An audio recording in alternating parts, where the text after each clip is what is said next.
Leaders from across Africa meet in Niger to map strategies to combat rising security threats. We update you on investigations into Friday's London Bridge attacks.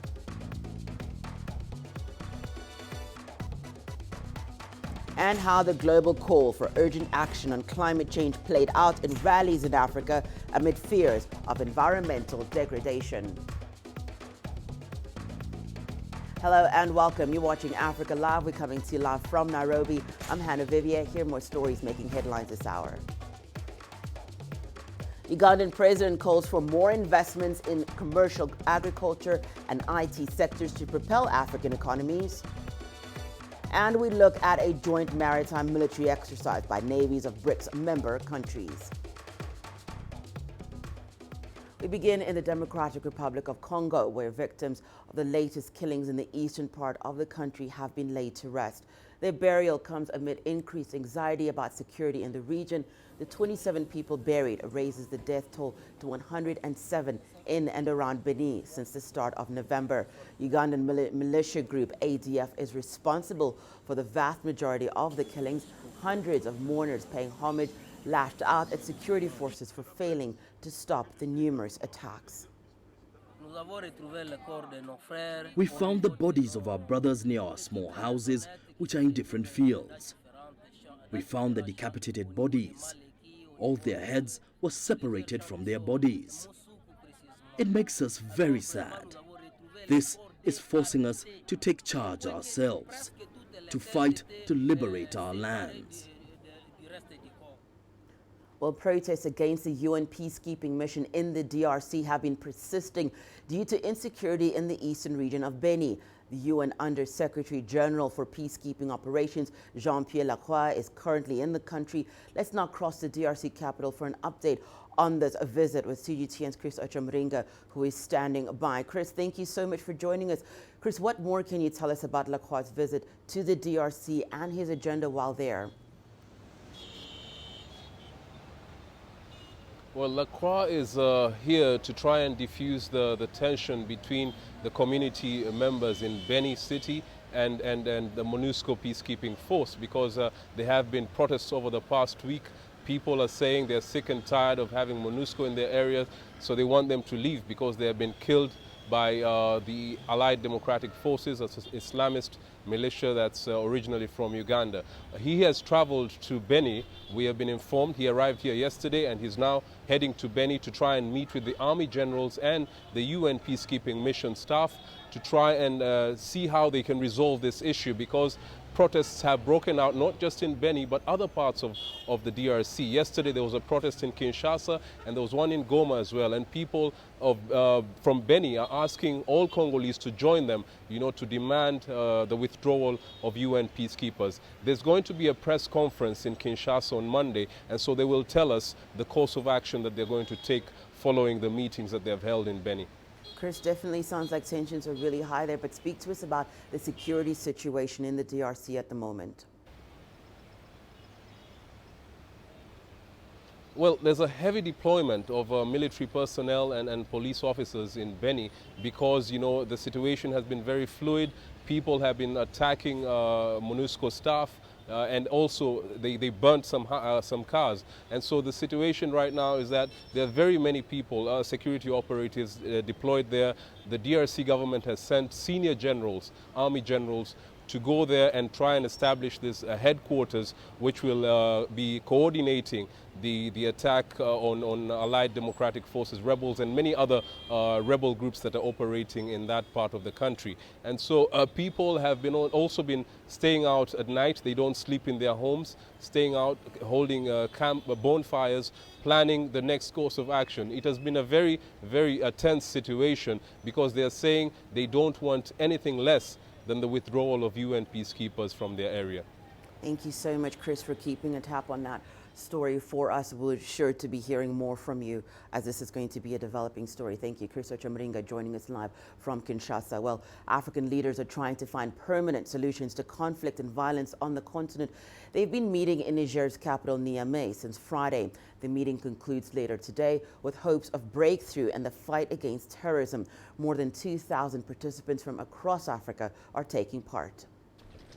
A number of African countries have been struggling with security threats posed by terror groups. The militant groups have been reinventing the strategy and have worryingly been gaining a foothold.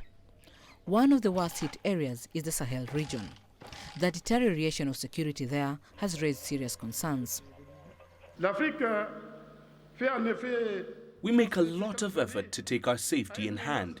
Important budgetary resources are devoted to this at the level of ECOWAS, YMU, LCBC and G5 Sahel.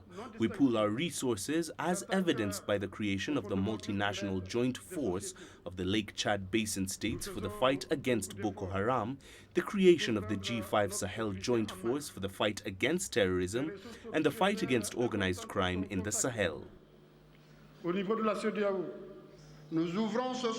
The summit is happening as peacekeepers have been killed in the Sahel, becoming victims of terrorism. I also pay tribute to the memory of the young Nigerians, Malians and Burkinabe who died to defend peace in this part of the world. Indeed, peace and security are the pillars of stability and the foundation of development. The leaders gathered in Niger's capital Niamey have been expanding efforts to develop regional counter-terrorism initiatives. But experts say there's need to change strategies to deal with the threat of terrorism. The many attacks happening are depressing. In Niger, we have witnessed the deterioration of security. Fortunately, the President of the Republic has taken charge of this crisis, and his objective is to fight against this asymmetrical war. I think collective efforts will help end this war. The summit is the second of its kind in Africa.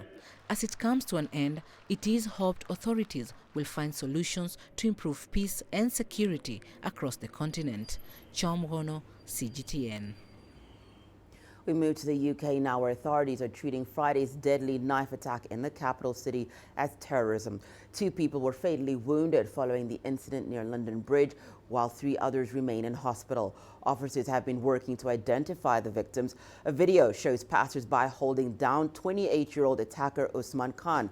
A man in a suit is seen running from him, having possibly retrieved the weapon. Authorities say the attacker, who was shot dead by police in the attack, had a record of terror-related offenses and was only released from prison about a year ago. CGTN's Nollywood Jabarko reports from London. London Bridge, site of another terrorist attack. This time a man reportedly wearing a fake explosive vest, wielding a knife. I think the major thing was just to get out of the way and get down, and then you just feel very scared, very anxious about what's happening, and just wait for whatever is going to pass. It's difficult. You feel as though you're in a bubble, really. You don't know what's going on because you're in the middle of it. British police shot and killed a suspect after responding to reports of a stabbing in one of London's busiest areas. I can confirm at this time, we believe a device that was strapped to the body of the suspect is a hoax explosive device.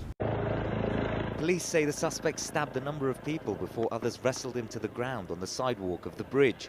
In 2017, this same area was the scene of another terrorist attack. 3 men in a van drove into pedestrians and then attacked people around London Bridge.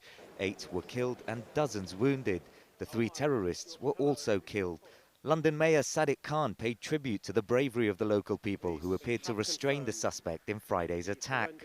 What's remarkable about the images we've seen is the breathtaking heroism of members of the public who literally ran towards danger, not knowing what confronted them. British Prime Minister Boris Johnson, who's in the midst of a general election campaign, returned to Downing Street. He vowed to hunt down anyone involved. I think the message that we send to them and anyone associated with this type of attack is one that will be familiar, and that is that this country will never be cowed or divided or intimidated by this sort of attack. London Bridge is a major commuter hub. The incident brought traffic to a standstill and disrupted thousands of travellers on a busy shopping day. The police response has been praised by officials, and it seems they were fast to intervene in what's being described as an isolated incident. Earlier this month, though, the government downgraded its national terror threat level from severe to substantial. Given this latest incident, there'll likely be plenty of questions around that decision. Norwegian Barkil, CGTN, London.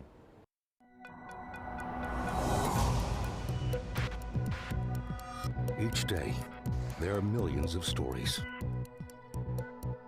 Each one can open new perspectives, new possibilities. Wherever you look, we are there to see, discover, explore.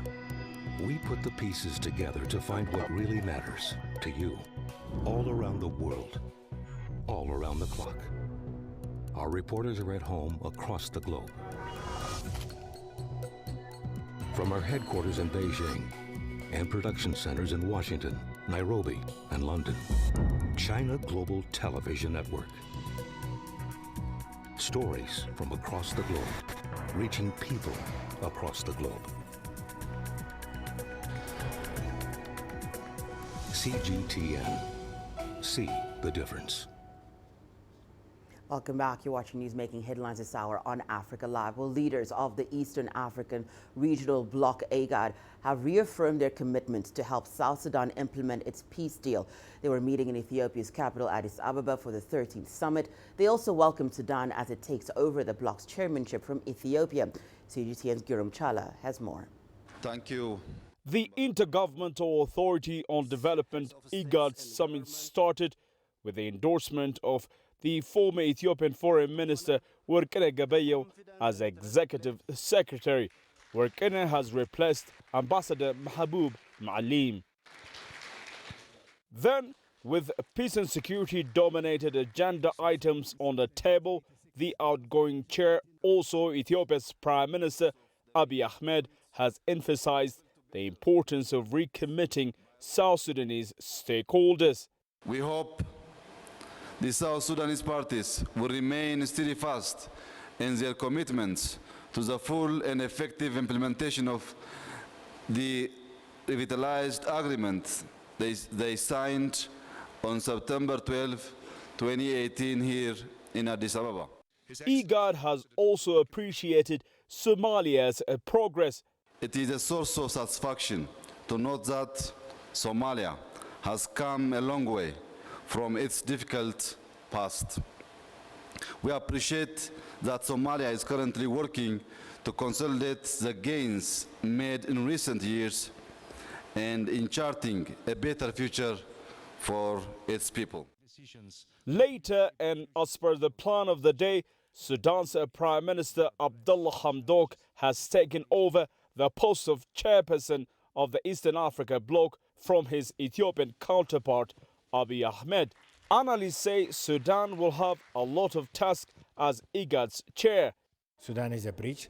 They are one of the core countries of the Horn of Africa, and they are also members of the Arab League, and they have a long tradition of relationship with the Gulf countries.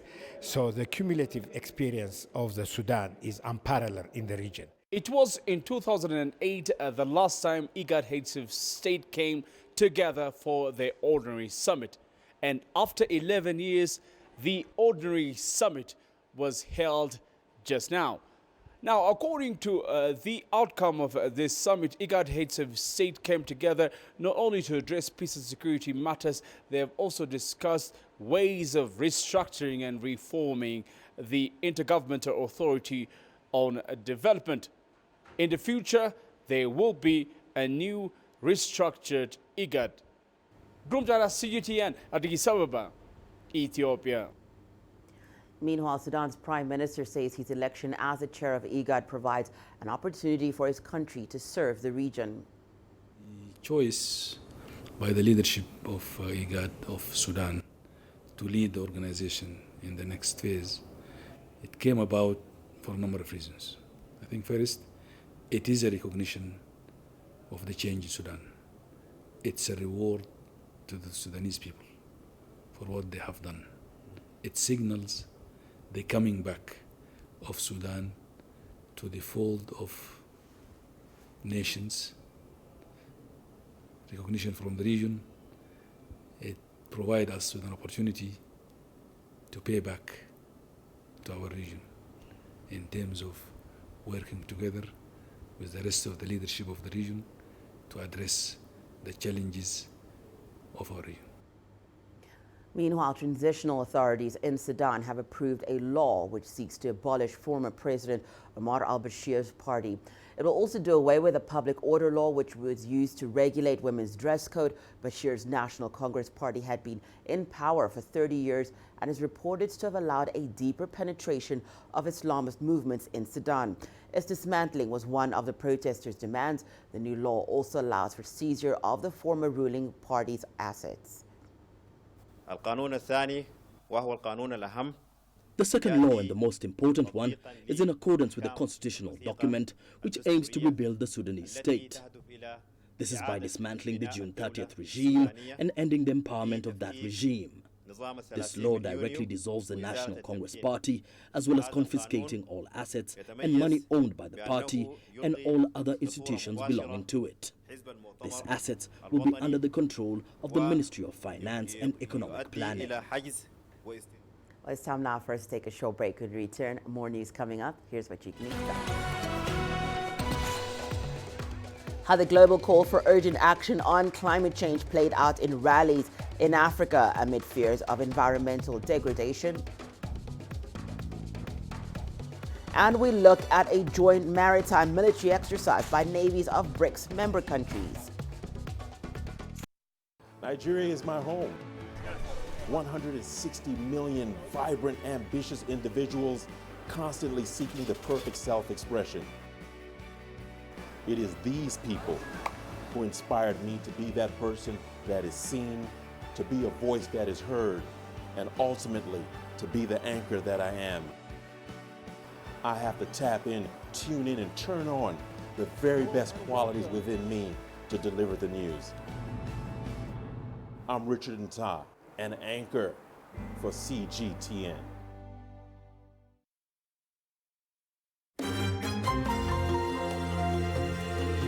Africa Live.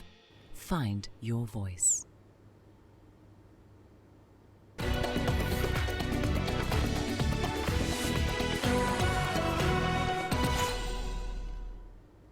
Welcome back. We go to environmental protection matters now, where scores of young Nigerians took to the streets in Lagos on Friday as part of global climate protests. They demand their leaders take tougher action against climate change. The country's coastal cities are threatened by rising sea levels. According to researchers, Africa contributes the least to climate change activities, but suffers the most and is least prepared to deal with the impact. Temperatures in parts of the continent are projected to rise more quickly than the global average. We want a world, an environment that is green. That is what we want. So we are trying to get the attention of our policy and decision makers to make right decisions for our future's sake. Today we take a stand for the climate. Today we take a stand for Mother Nature. Mother Nature is lamenting and we are grieved. Today we want an environment that is safe and sustainable. The rise in temperature is real. The rise in sea level is real. In Central Africa, more than 200 people in Kinshasa in the Democratic Republic of Congo joined the global call for urgent action on climate change. Greenpeace Africa and civil society groups focus their protest on the clearing of the Congo Basin's forests for industrial agriculture, which they say will have a devastating effect on the climate. Thousands of people worldwide are rallying to demand more action on climate change, aiming to force political leaders to come up with urgent solutions to a United Nations climate conference next week in Madrid.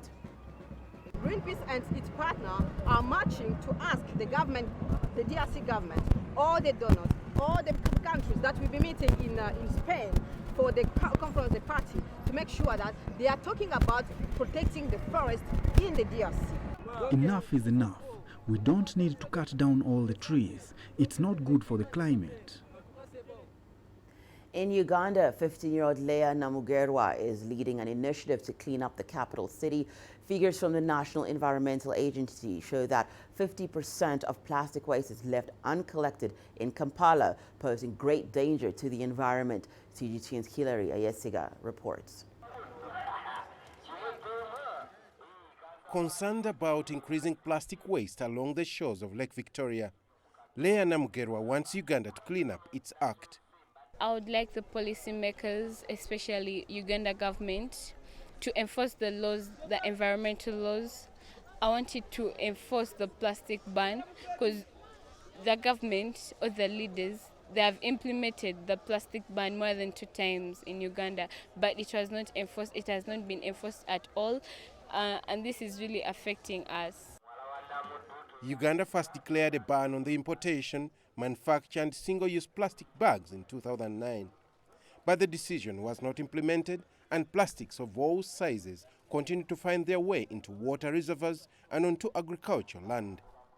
These young people want to save Lake Victoria from choking with waste. They are calling upon policymakers to take action against people who pollute the environment. And the message is gradually sinking in. Several recycling plants have set up shop in Uganda. We collect the plastics and sell them to recycling plants for money. Besides waste management, campaigners are also urging people to plant trees. It's hoped that with these initiatives, they will reverse the effects of climate change and make the world a better place for all. Hilary Ayesiga, CGTN, Kampala. The Sahel is reported to be one of the most vulnerable regions to climate change. According to UN Special Advisor to the Sahel, the region has become the most likely area to host the largest population disproportionately affected by global warming. One of the sectors experiencing severe change is fishing on Lake Wignea. The NGO Caritas Suisse has flagged the acute impacts of climate change on the water body, saying in just 2 years, the lake has lost 20% of its water mass to evaporation. Lake Wignea in Mali's Sahel region, 120 kilometers north of the capital Bamako, has served generations. Modeste Traoré has seen 3 generations before him provided for by the lake. But the lake is now evaporating. The fish are fewer, and Traoré's future and that of his family of 14 children and a wife is uncertain. The problem is that the lake is shrinking and the water doesn't stay long enough like it used to. It becomes completely dry at one point in the year. The lake is a source of food, water and income for around 12,000 people, including fishermen, farmers and herders. In the last 20 years, the lake has gone down by more than 80% during the dry season. All around this lake, people build up fields for cultivation very quickly, especially around the time when the water recedes. Communities could come down to the lake, define a perimeter around the lake for cultivation, and when the water levels rose, they would go and leave behind debris. Lake Wignea is a designated Ramsar site, a wetland of international importance and rich biodiversity. We fight against erosion by filling up bags with sand, which we put in some areas, but that is not an immediate solution. With 80% of Mali's population living in rural communities, global warming is causing multiple natural disasters and degradation of natural resources. If things go on like this, I don't think our children can become fishermen like us. Personally, I don't believe in it anymore. But we're working on ways and means of making sure that the water from the lake doesn't completely disappear. The United Nations describes the Sahel region as one of the most environmentally degraded regions in the world and has projected temperatures to increase 1.5 times higher than the global average. If you add climate change and insufficient rainfall to the behavior of the communities, well, if they don't change, in the next 5 years, the lake could disappear. In 5 years. But there's hope. Villagers in the area have planted 56,000 trees in 2 years and are better managing the water resources. I do see a better future for this community because they have started to apply all the techniques this project has brought to them, and they have started changing their ways. And maybe in the next 5 years, the efforts will push back against the claw of climate change on a lake that is a lifeline to a threatened community. Beryl Oro, CGTN. Meanwhile, South Africa has unveiled a master plan to avert an ongoing water crisis, as well as how it aims to tackle the impact of drought. The plan highlights priority action required to address the challenges facing the country until the year 2030 and beyond. CGTN's Yelisa Jamela brings us more. South Africa is facing a water challenge caused by a number of issues. These include insufficient water infrastructure operations and maintenance, recurrent droughts and floods driven by climatic variation, unequal access to water and sanitation, deteriorating water quality, and a lack of skilled workforce. The master plan aims to deal with all these, or at least mitigate where needs be. The 23-point National Water and Sanitation Master Plan is meant to open doors for research and the creation of technologies to help find other supplies. The scarcity of water situation also affects the country's economy. As a water and sanitation sector, our job is to guarantee not only for the short term, but also for the very long term, the availability of water to assure investors that South Africa is open for business. Our water taps will be open for them. We also have to provide the same guarantee to our local business, big and small, and especially our farmers. The water plan will be building on existing policies. The master plan builds on policies that have been successful in the past, and we revisit and revise them to make them applicable for today. While the master plan will be implemented soon, South Africa is well aware that the best is to ensure that citizens are part of the solution. We can all make in our everyday life to conserve water. We can no longer also only rely on rainwater to fill our dams. We have to save water and we have to reuse water. While there's a role for everyone to play, one of the most effective ways to adapt to climate change and water shortages is to use water sparingly, because we can only save water while we have water.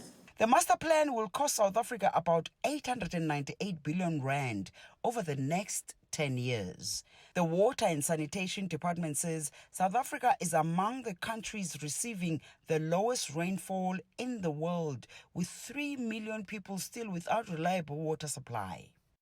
South Africa has high water demand and little rain. The country has also been experiencing a lot of heat wave, worsening the situation. Some sectors have implored the ministry to ensure that the fourth industrial revolution will form part of the solutions in this country. The fourth industrial revolution, which some people talk about as a theoretical concept, is very real. It is already with us. And we need to then take the advantage that is available around the digitalization of the way we manage water, the use of artificial intelligence and how to do that efficiently, and a mechanism to empower all of the water users and stakeholders in our system. The master plan will also address the enabling requirements of the water sector, such as the institutional and legal arrangements for implementation, funding requirements, and models. Yelisa Jamela for CGTN in Pretoria, South Africa. South Africa's city of Cape Town is widely regarded as one of the world's top tourist destinations, but not all of its residents are sharing in its success. Rising rent prices are pricing multiple generations out of their traditional neighborhoods, leaving them no choice but to occupy abandoned buildings. Let's take a look. Bever Lucas never imagined that his doctor's old office at Cape Town would one day be his bedroom. The 57-year-old activist is one of around 1,400 people occupying a disused hospital and an abandoned nurse's home. Lucas says it's not easy to live in Woodstock Hospital, but he and the other occupiers are trying to rebuild their uprooted communities, giving the corridors and rooms the names of the streets on which they once lived. The occupation itself has never been designed for a living space. It's been designed for a hospital. We've transformed it into a living space, and we've also assisted people to be able to navigate how that transition has to take place, but also how to live with each other in a very not so private space, and how to deal with some of those challenges that arises out of that. Hailed as a top global tourist destination, this is Cape Town's less appealing side. Evicted families, homeless people and refugees seeking shelter in an abandoned building. The city is considered the third most racially segregated city in South Africa, according to government data. With most of the white population living in leafy neighborhoods, while its poorest, majority black, are scattered in over 200 informal settlements on the outskirts. But Malusi Boy, a member of Cape Town's Mayoral Committee for Human Settlements, said occupying buildings was not a solution. I sympathize with everybody that is vulnerable, that there's no accommodation or a place to live, but I cannot allow anarchy to exist. Part of the frustration comes from a decision in 2017 to sell a piece of public land in an affluent suburb to a private developer. Activists say such areas should be developed to help plug the housing gap. Boy said the city had conducted a feasibility study on the Woodstock Hospital to earmark it for future social housing. But with 300,000 people currently on the waiting list for social housing in Cape Town, those affected say they will do what they have to reclaim their city. Daniela Pearson, CGTN. Time for us to take a short break. Your business news is up next. Ugandan president calls for more investment into commercial agriculture and IT sectors to propel African economies. Africa is the nexus of enterprise, and global business will tell you why it matters. From the mega investment projects to multi-billion-dollar mergers and acquisitions. Africa today collects, just in terms of revenues from taxes alone, $545 billion a year. If you take 10% of that and you devote it to the energy sector, problem solved. All this on Global Business, weekdays at this time on CGTN.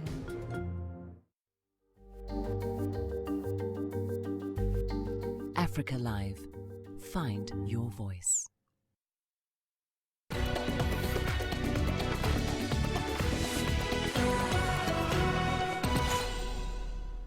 Welcome back. Time for your business news. Ugandan President Yoweri Museveni is asking for China's support in raising Africa out of poverty.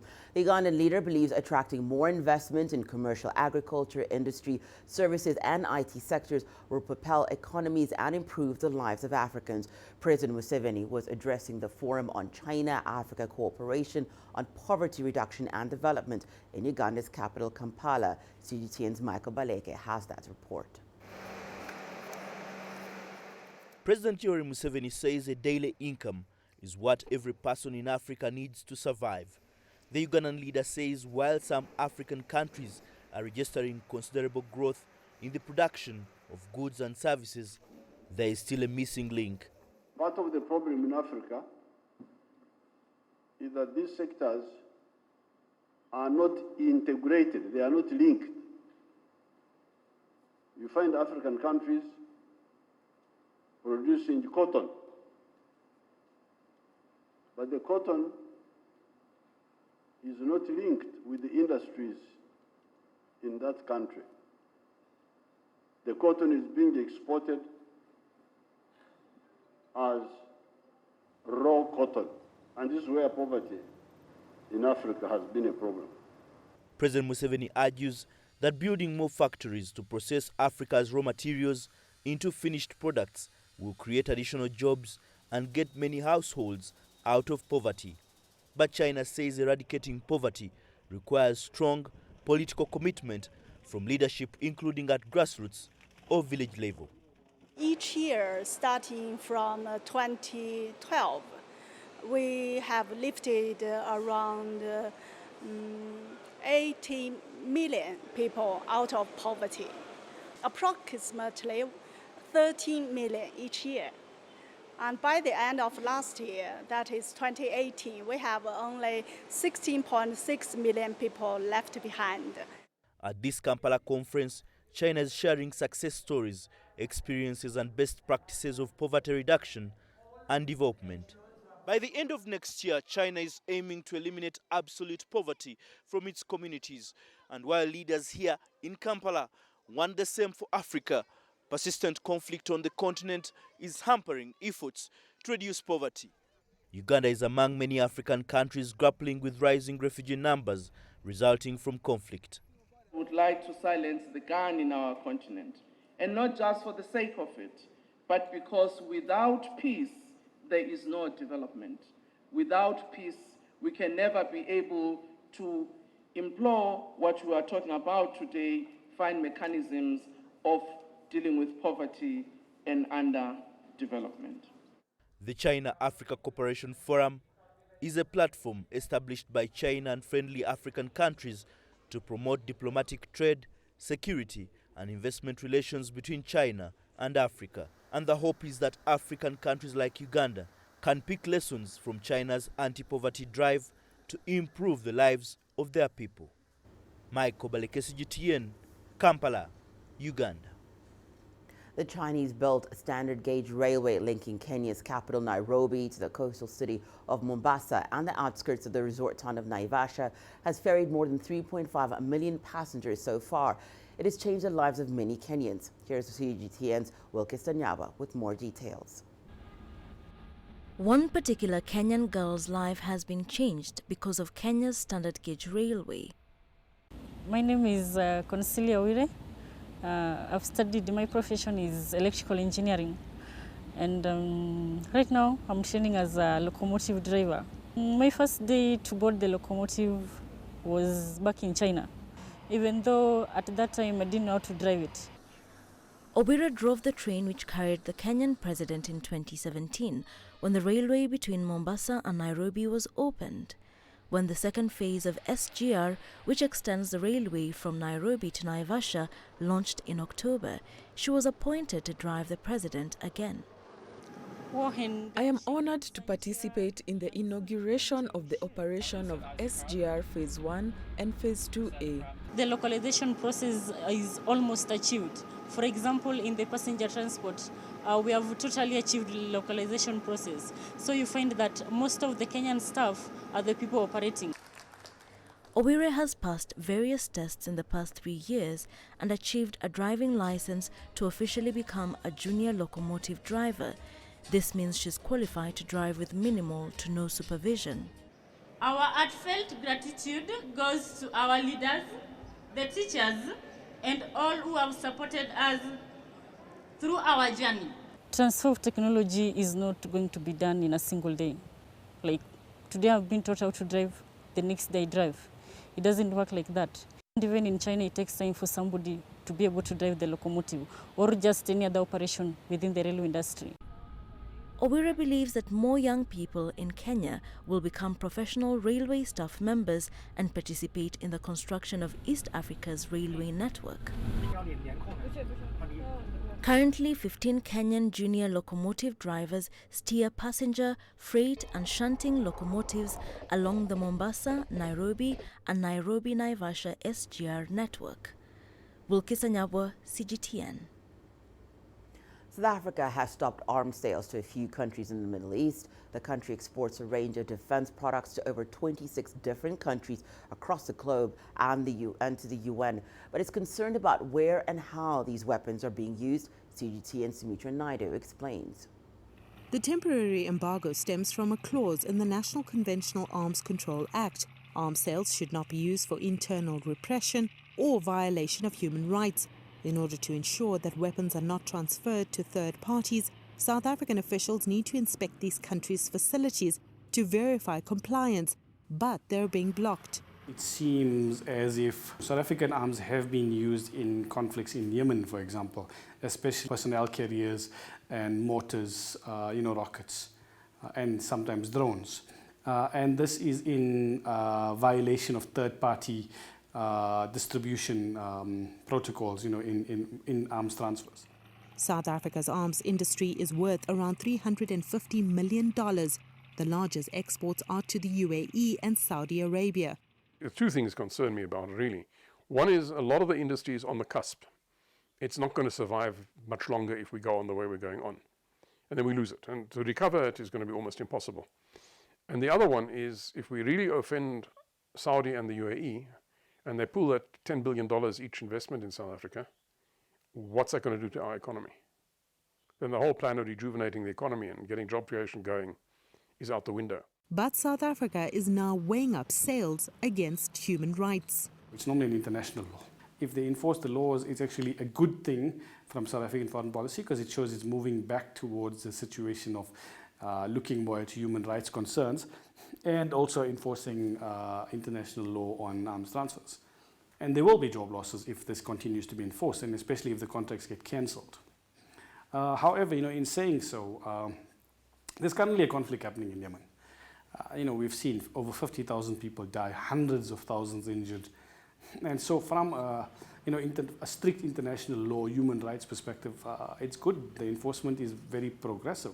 The real problem in this case, though, is the countries that are being blocked are the main customers for Denel, existing and with future orders. And without them, the bottom line is Denel is going to crash and burn. South Africa now has to decide on whether to save its arms industry or uphold human rights. It recently signed a $4.5 million arms deal with Saudi Arabia. Sumitra Nadu, CGTN, Johannesburg, South Africa. Meanwhile, the navies of South Africa, Russia and the Chinese People's Liberation Army have been engaging in a joint maritime exercise as part of a week-long visit to Cape Town. The activity is taking place off the southwest coast of Africa. The theme is to promote maritime safety and security, as well as ensure economic cooperation between BRICS member states. CGTN's Renee Delcarme brings us more. The visiting ships, the Chinese frigate Wei Fang, the Russian cruiser Marshal Ustinov, and the South African vessel SAS Amatola attracted much attention in Cape Town's iconic V&A waterfront. And after 4 days of formal diplomatic events and courtesy calls, it was time for the vessels to set out for the second leg of their visit. A 2-day-long trilateral sea exercise off the Western Cape coast. They'll proceed out to sea today, where they will be operating together, where the task group will form up.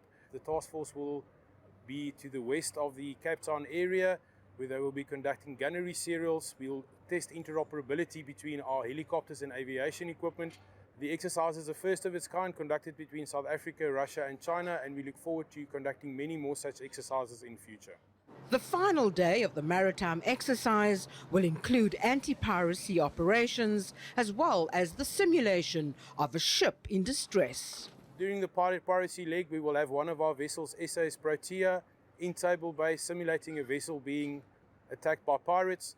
The Russian, Chinese and South African task force will then send a boarding group in order to clear the simulated pirates on board and thus rescue the vessel. And I'm dead certain that for the next 2 days, it'll be a very successful exercise at sea. At the end of the exercise, the Chinese frigate will sail up the African east coast to the Gulf of Aden, and the Russian cruiser will return home via the west coast of Africa.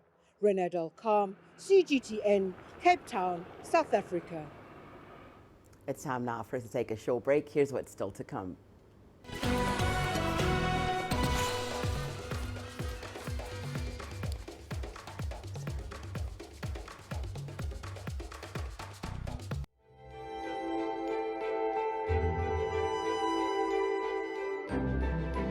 Lusaka is the glittering capital city of the Republic of Zambia. Joseph Muyunda is a young man with passion. His life moves around different rhythms and pursuits to ordinary people. Yet, he is not alone in his pursuits. The city of Lusaka pulses with drum beats and classical music.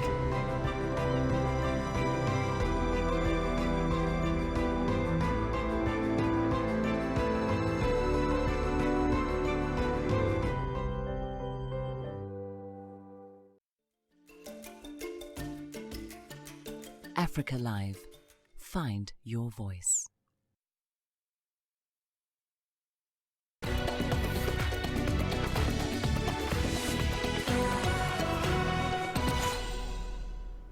Hello, welcome back. Well, hundreds of millions of people across the world are hooked on Nigeria's Nollywood movies.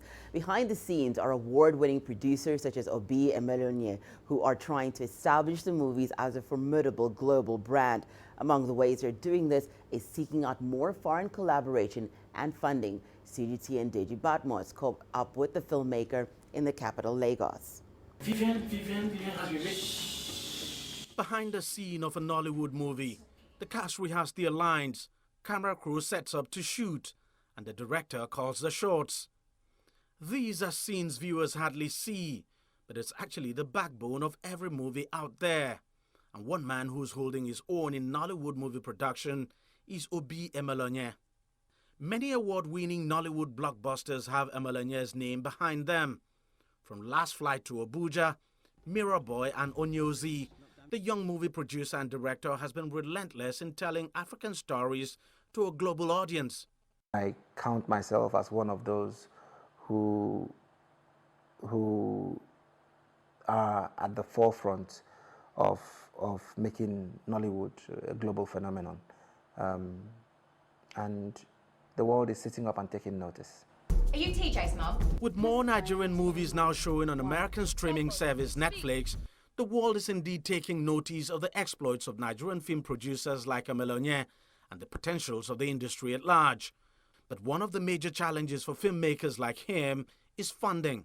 My biggest challenge as a filmmaker is finance. You have to raise money through alternative means, equity investment, blackmailing family and friends, and what I consider the most effective way, which is growing organically. Despite the funding challenge, Nollywood has grown rapidly to become the second largest film industry in terms of film output, producing around 2,500 films each year. The quality of films have also improved tremendously. Emelonye attributes the growth to mainly technology. That access to technology, the access to the best editing software by the click of a button online, the access to YouTube videos and YouTube tutorials have made a huge impact in the industry. And with Nigerian spirit, our voracious attitude or appetite for learning has meant that we've worked hard to the level where the world is suddenly sitting up and taking notice. A recent report claims that females in Nollywood face stereotypes in terms of movie roles. But Emelonye says that may not be truly reflective, pointing out that while patriarchy still exists, the gender gap is fast shrinking. There's beginning to emerge a set of young and vibrant female filmmakers who are holding their own in an industry that is so competitive. The best known actors in the industry are females. I would say they are more in number than their male counterparts. With Nigeria's population of around 200 million, there's undoubtedly a huge market for film in Nigeria. Emelonye's dream is to reach as many more Nigerians as possible with stories that have universal appeal. He's already in talks with Tyler Perry Studios in America and is set to take on the global movie industry through foreign collaborations. Deji Badmos, CGTN, Lagos, Nigeria. In South Africa, excitement is mounting for the annual Cape Town Street Parade, in which thousands of minstrels perform in the city streets to ring in the new year. With just over a month to go, plenty of hard work is being done behind the scenes to prepare for the colorful event. CGTN's Renee Dalkaram gives us a glimpse of all that goes into preparing such an occasion. A spectacular sea of color. The big musical sounds of drums and brass instruments, and plenty of unique Cape Town dance moves. That's what the Cape Minstrels are best known for, and they cannot wait to show off their talent to celebrate the start of 2020. The Cape Town Street Parade is the largest cultural event on the African continent. This year we've got more troops participating. Numbers are between 120 and 150,000 people. That's both troops and spectators. And of course, it's a massive spectacle for Cape Town and the province. Generations of Cape Town's Cape-coloured community have been performing in the minstrels since the early 1900s. It's part of their proud Cape Town heritage. Those people who have attended this before understand that Cape Town has a unique culture. We've got a particular beat that we dance to, and that's called the Guma beat. And as always, our people go into a transient state when they engage in the parade. It's just something fantastic that you need to come and experience for yourself. It's very colourful, it's exciting, and people are going to jump for joy. And thousands of people are coming to Cape Town this year, with foreigners all over the world. It's going to see us being happy and joyful, and it's all about enjoyment, and that's what we do. We are husband and wife. I'm Yumna and this is Rafik, and this is a passion to us. We love playing this game and we will always be part of it. The 2020 Cape Town Street Parade will be held on the 4th of January instead of the traditional second day of the new year. And it will be the 118th formal minstrel event through the streets of Cape Town.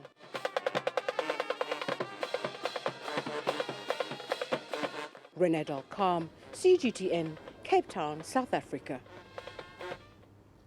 Well, your sports news is coming up after the break. Here's a highlight. South Africa's Blitzboks are charged up for the first leg of the